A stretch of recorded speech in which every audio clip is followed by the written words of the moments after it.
BNP আসলে ডিসেম্বরে নির্বাচন চায় না, তাই আমার বিবেচনায় অতি তুচ্ছ কারণে কখনো সরকারের সাথে বা কখনো নতুন দল এনসিপি বা কখনো জামায়াত ইসলামের সাথে বিভিন্ন বিবাদ বিসংবাদে নিজেদের লিপ্ত রেখেছে দলটি। সংস্কারের কথার ক্ষেত্রে যেই সব সংস্কার মানলে আসলে দলটির কোনোই সমস্যা নেই, সেই সব সংস্কারের মধ্যেও আসলে প্রশ্ন তুলে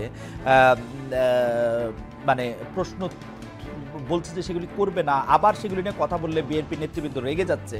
আমরা দেখতে পাচ্ছি যে বিএনপি নেতাকর্মী সমর্থকরা রেগে যাচ্ছে, আবার দলটির ভারপ্রাপ্ত চেয়ারম্যান জনাব তারেক রহমান দেশে ফিরছে না, সবগুলি মামলা শেষ হলো। সেক্ষেত্রে আমার মনে হয় যে বিএনপির আসলে নির্বাচনের প্রস্তুতি নেই এবং বিএনপি নির্বাচন চায়ও না আসলে ডিসেম্বরে। আপনার মন্তব্য কি শুনবো ডক্টর মাহবুব? আপনাকে ধন্যবাদ। যারা দর্শক দেখছেন সবাইকে শুভেচ্ছা। দেখুন, গত 16 বছর ধরে যখন ফ্যাসিবাদ ছিল তখন বাংলাদেশের গণতন্ত্রের পক্ষের সব ব্যক্তি প্রতিষ্ঠান এবং রাজনৈতিক দলের প্রতিনিধিত্ব করে কিন্তু মানুষের ভোটের অধিকার প্রতিষ্ঠার জন্য, একটি গণতান্ত্রিক বাংলাদেশ প্রতিষ্ঠার জন্য আন্দোলন করে গিয়েছে বিএনপি। সুতরাং গণমানুষের ভোটের অধিকার প্রতিষ্ঠার মাধ্যমে জনগণের যে রাজনৈতিক ক্ষমতায়ন, সেটাই তো বিএনপির অন্যতম প্রধান যে উদ্দেশ্য ছিল। আমাদের 60 লক্ষ নেতাকর্মীর বিরুদ্ধে মিথ্যা মামলা হয়েছে, আমাদের 2000-এর বেশি নেতাকর্মী প্রথম 15 বছরে শহীদ হয়েছেন। এই গণ অভ্যুত্থানেও 500-এর বেশি নেতাকর্মী এবং বিএনপি পরিবারের সদস্য শহীদ হয়েছেন। তার উদ্দেশ্য কি ছিল? উদ্দেশ্য ছিল গণমানুষের অধিকার প্রতিষ্ঠা করে এমন একটা বাংলাদেশ তৈরি করা যেখানে জনগণের কাছে রাষ্ট্রীয় মালিকানা ফেরত যাবে, যেখানে আমরা সত্যি আবারও স্বাধীন সার্বভৌম বাংলাদেশে সাম্য, মানবিক মর্যাদা এবং সামাজিক সুবিচার প্রতিষ্ঠা করতে পারবো। একটি গণতান্ত্রিক কাঠামোতে তার একমাত্র উপায় একটা নির্দিষ্ট সময় পরপর নির্বাচনের মাধ্যমে জনগণকে ওনাদের যে রাজনৈতিক ক্ষমতায়ন সেটা সুপ্রতিষ্ঠিত করা।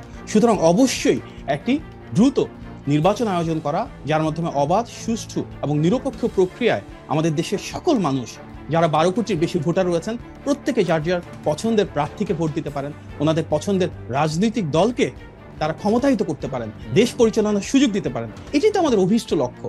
আপনি হয়তো বলছেন সংস্কারের ক্ষেত্রে বিএনপির কিছু দ্বিমত রয়েছে। দেখুন, সংস্কারের সবার আগে বর্তমান বাংলাদেশের যে রাজনৈতিক কাঠামো রয়েছে, বিএনপি কিন্তু সেই 2016 সাল থেকে সংস্কারের পক্ষে কথা বলে আসছে।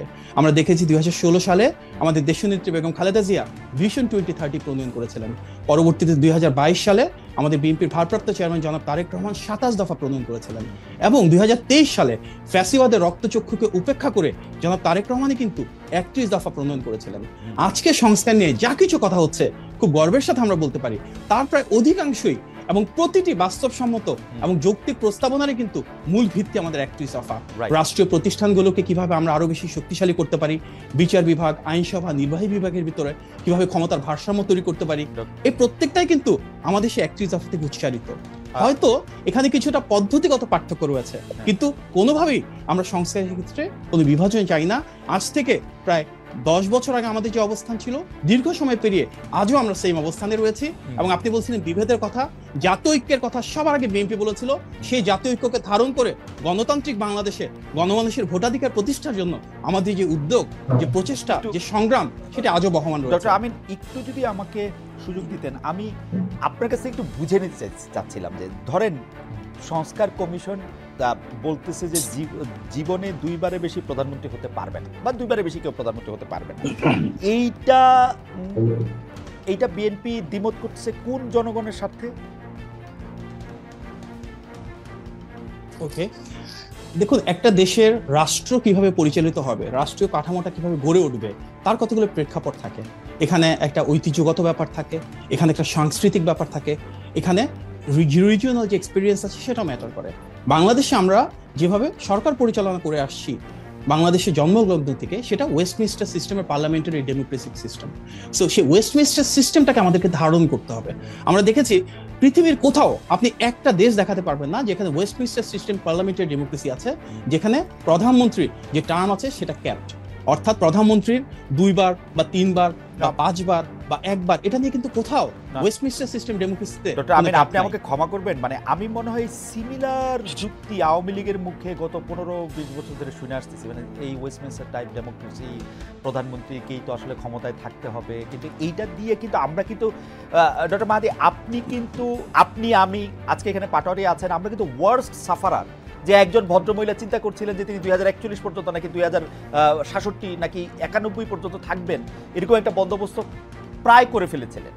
Party supreme leader 2 term prime minister থাকবেন, পরে অন্যদেরকে ছেড়ে দিবেন, একটা পর্যায়ে আমরা ওয়েস্টমিনিস্টার ডেমোক্রেসির মতো একটা ম্যাচিউর ডেমোক্রেসিতে যাব, তখন নাইলে পার্টির লিডার আরও 30 বছর থাকলেন। কিন্তু এখন তো আসলে কারো পক্ষে যাতে এককভাবে ক্ষমতাটা না নিয়ে, বা মানে আপনি আমার চেয়ে এটা ভালো জানেন যে মানে সে একলা যেন না থাকে, সেইটার ব্যবস্থায় তো আমরা চাইতেছিলাম, তাই না? আপনি এখানে খুব গুরুত্বপূর্ণ একটা শব্দ বলেছেন, এখন। যে বন্দোবস্ত, এটাতে এখন বা তখনকার না, কারণ আপনারা বলছেন 2 টার্মের বেশি। যদি ডিসেম্বরে ইলেকশন হয়, তারপর 2 টার্ম মানে আমরা 2035 সালে চলে যাচ্ছি, তারপর আরো একটা টার্ম, তারপর আরো একটা টার্ম, 2040 সালের পরে কি ঘটনা ঘটবে সেটা নিয়ে আমরা এখন কথা বলছি। তার মানে যা কিছু আমরা চিন্তা করি না কেন, এটা কিন্তু ক্ষণস্থায়ী না। একটা দেশের রাষ্ট্র কাঠামো পরিবর্তন হতে হবে দীর্ঘস্থায়ী, সেটা হতে হবে টেকসই। এবং আপনাকে আমি একটা প্রশ্ন ছুড়ে দিই, বাংলাদেশে 2বারের বেশি প্রধানমন্ত্রী কেউ হবেন না, সেটা পরপর হোক অথবা একটা হোক, সবার আগে কে বলেছেন? আপনারা বলেছেন। সবার আগে কে বলেছেন? আপনারা বলেছিলেন। সবার আগে আমরা বলেছি। হ্যাঁ, কারণ হচ্ছে যে এখন আপনাদের নির্বাচনের প্রস্তুতি নাই, তাই আপনারা এটা নিয়ে তালবাহানা করছেন। আপনারাও চান যে 2বার এসে প্রধানমন্ত্রী না হইতে, এটা আমি একদম শিওর। আপনাদের নির্বাচনের কোনো প্রস্তুতি নাই, আপনারা এই সরকারকে আরেকটু ফেইল্ড দেখতে চান, নিজেদের ঘর একটু গুছাইতে চান, মুখে মুখে বলেন বটে, কিন্তু আমার ধারণা বিএনপি 2 বছর পরে নির্বাচন চায়, এবং দায়টা দিবে হচ্ছে নাসিরউদ্দিন পাটোয়ারি সাহেবদের ঘাড়ে। দেখুন, গণতন্ত্রের সৌন্দর্য তো ভিন্নমত পোষণ করা, সেই ভিন্নমতটা আপনি পোষণ করছেন, তবে বাস্তবতা হচ্ছে যত দ্রুত নির্বাচন হবে, বাংলাদেশে যদি একটা মাত্র রাজনৈতিক দল থাকে তাদের সর্বোচ্চ প্রিপারেশন রয়েছে, সেটা বিএনপি। আমরা যদি দেখি বাংলাদেশে একটা মাত্র রাজনৈতিক দল যাদের টোটাল পলিসি প্রপোজাল রয়েছে, আমরা রাষ্ট্র কাঠামোটাকে কিভাবে ঢেলে সাজাবো, আমরা গণমানুষের উন্নয়ন কিভাবে করব, আমরা কর্মসংস্থান সৃষ্টি কিভাবে করব, শিক্ষা এবং স্বাস্থ্যের অধিকার কিভাবে নিশ্চিত করব, সর্বজনীন স্বাস্থ্য এবং শিক্ষার মাধ্যমে বাংলাদেশের প্রতিটি তৃণমূল এবং প্রান্তিক পর্যায়ের মানুষকে আমরা কিভাবে সামাজিক মূল্যবোধের মাধ্যমে মানবিক মর্যাদা ফিরিয়ে দিব, আমরা কিভাবে দ্রব্যমূল্য নিয়ন্ত্রণ করব, কৃষক শ্রমিক মজুরদের জন্য তাদের প্রাপ্য যে অর্থায়ন, প্রাপ্য যে মজুরি, সেটা নিশ্চিত করবো। বাংলাদেশে বিএনপি একমাত্র রাজনৈতিক দল যার সেই পলিসি প্রোডাক্টটুকু রয়েছে। সুতরাং নির্বাচনের জন্য আমরা অন্য যে কোনো দলের চাইতে সবচেয়ে বেশি প্রস্তুত। আমি জানি না আপনার ভিন্নমত থাকতে পারে না, আমার ঠিক ভিন্নমত, আমার একটু কৌতূহল আছে। ডক্টর মাহাদি, আমি আপনার কথা শুনতে পছন্দ করি, আপনি যেভাবে যুক্তি দিয়ে কথা বলেন, মানে শান্ত থাকেন, সেটা আমার খুবই পছন্দের। কিন্তু আমি আপনার কোনো রাজনৈতিক ভবিষ্যৎ দেখি না মাহাদি। কারণ হচ্ছে যে একজন লোক যদি কয়েকবার প্রধানমন্ত্রী হইতে পারে, সারা জীবন প্রধানমন্ত্রী হইতে পারে, আপনার টার্ম আসতে আসতে 200 বছর পার হয়ে যাবে মাহাদি। এইটা আপনার মনে হয় না যে তাহলে আপনি রাজনীতি কেন করতেছেন, যে আপনি আপনি আপনি বাংলাদেশের সরকার প্রধান কখনোই হবেন না? এইটা আপনাকে পীড়া দেয় না? আমরা তো সরকার প্রধান হওয়ার জন্য দল করি না, আমরা সেই দল করি যেটা মানুষের জন্য, দেশের জন্য কাজ করে যাবে, দেশের মানুষের জনকল্যাণ যেটা হবে, উন্নয়ন যেটা হবে। দেখুন, বিএনপি একমাত্র রাজনৈতিক দল যারা ক্ষমতার জন্য কখনো লালায়িত ছিল না। আমরা বিরোধী দলীয় গৃহপালিত বিরোধী দল হতে পারতাম, এটা আন্ডারস্ট্যান্ডিং এর মাধ্যমে শেখ হাসিনার সাথে সরকারে যেতে পারতাম, জাতীয় ঐক্যমত্যের সরকারের কথা এর আগেও এসেছে। এমনকি 5 তারিখে শেখ হাসিনা পতনের পর 8 তারিখে সর্বদলীয় সরকারের অংশীদার আমরা হতে পারতাম। আমরা তার কোনোটাই করি নাই, কারণ বিএনপি সে রাজনৈতিক দল যেটা জনগণের ভোটে নির্বাচিত একটা সরকার ব্যবস্থায় সরকার পরিচালনা করতে চায়। আমাদের নেতা জনাব তারেক রহমান, সে 1988 সাল থেকে রাজনীতি করছেন, গত 37 বছরে উনি চাইলে অনেক কিছু হতে পারতেন। এমপি, মন্ত্রী, উপদেষ্টা কখনোই কিছু হন নাই। ক্ষমতার জন্য আমরা লালায়িত না। তারেক সাহেবের জন্য মন্ত্রী, উপদেষ্টা এগুলি ভালো পদ নাকি? এগুলি আমাদের মতো লোকের জন্য ঠিক আছে। তারেক সাহেব এসে তো প্রধানমন্ত্রী হবে না, উনি রাজনীতি চান না। উনি কেন প্রধানমন্ত্রী হবেন? শেখ হাসিনা যদি উনাকে বলতো যে আপনি প্রধানমন্ত্রী হন, তাহলে কিন্তু হইতো মনে হয় না, তাহলে উনি হতেন না। জনগণের ভোটের অধিকার প্রতিষ্ঠা ছাড়া উনি কখনোই হতেন না। এবার আমি এই প্রশ্নটা একটু শেষ করে আবার একটু জনাব নাসিরউদ্দিন পাটোয়ারির কাছে যেতে চাই। আপনার কথা শোনা খুবই আনন্দদায়ক, কিন্তু আমি আপনাকে প্রশ্ন করতে, জনাব তারেক রহমান এখন দেশে ফিরছেন না কেন? মানে উনি দেশে ফিরলে তো বাংলাদেশের রাজনীতির বিশ্লেষক যারা আছে তারা বলছেন যে অনেকভাবেই ক্ষমতার শিফট বা ক্ষমতার ব্যালেন্স অন্যরকম হতে পারত, বিএনপির পক্ষে একটা গণজোয়ার সৃষ্টি হতে পারত। এই সুযোগ তিনি কেন নিচ্ছেন না, যেহেতু তিনি একজন সুযোগ নিচ্ছেন না দেশের স্বার্থে, দেশের মানুষের স্বার্থে? উনি কিন্তু নিজেও বলেছেন যে আমাদের বিএনপির যেমন 60 লক্ষ নেতাকর্মীর বিরুদ্ধে মিথ্যা মামলা রয়েছে, একইভাবে কিন্তু গণতন্ত্রের পক্ষে প্রতিটা রাজনৈতিক দলের নেতাকর্মীর বিরুদ্ধে রয়েছে বিভিন্ন শ্রেণী পেশার মানুষরা, আপনাদের মতন যারা গণমাধ্যম কর্মী রয়েছেন, মানবাধিকার কর্মী রয়েছেন, শিক্ষক, চিকিৎসক, প্রত্যেকের বিরুদ্ধে কিন্তু শেখ হাসিনা বিরোধী যাদের অবস্থান ছিল বিভিন্ন সময় মামলা হয়েছে।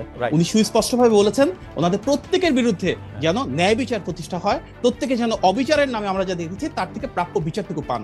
এটা কিন্তু ওনার একটা অগ্রাধিকারের দাবি। আমরা চাই উনি শুধু মানে জনাব তারেক রহমান মুক্ত হয়ে সবার মামলা উঠে গেলে জনাব তারেক রহমান দেশে ফিরবেন, এটা ওনার একটা অগ্রাধিকার অবশ্যই।